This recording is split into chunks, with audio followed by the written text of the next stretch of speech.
ఇక నీ దగ్గరే నీ ప్రొడక్టే ఎందుకు కొనాలి అంటే నువ్వు ఉండే డిసిప్లిన్, నీ యొక్క ప్రవర్తన, నీ మాట తీరు అన్నీ ఆధారపడి ఉంటాయి. నెక్స్ట్ నీ ప్రొడక్టే ఎందుకు కొనాలి. ప్రొడక్ట్ అంటే మీన్స్ ఉదాహరణకు ఓపెన్ ప్లాట్ అనుకుందాం. నీ దగ్గర కస్టమర్కు విజయవాడ రూట్లో ప్లాట్ కావాలి. నీ దగ్గర ఎక్కడో యాదగిరిగుట్ట వైపు ప్లాట్ ఉంటుంది. అది ఒక 20 ఎకరాలలో ఉంటుంది.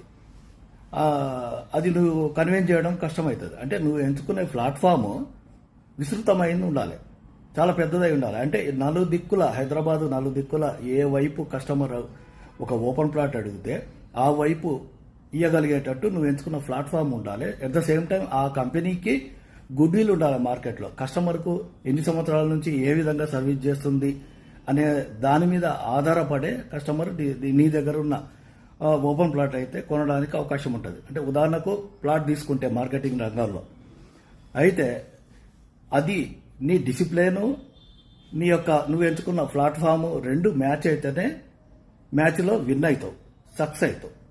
కాబట్టి ఈ రెండు మ్యాచ్ అయ్యే విధంగా భూమి ఆకాశం అంత పరిధి ఉన్న ప్లాట్ఫామ్ ఎంచుకొని పనిచేయండి, సక్సెస్ కాండి. గుడ్ లక్, శుభాకాంక్షలు. Thank you.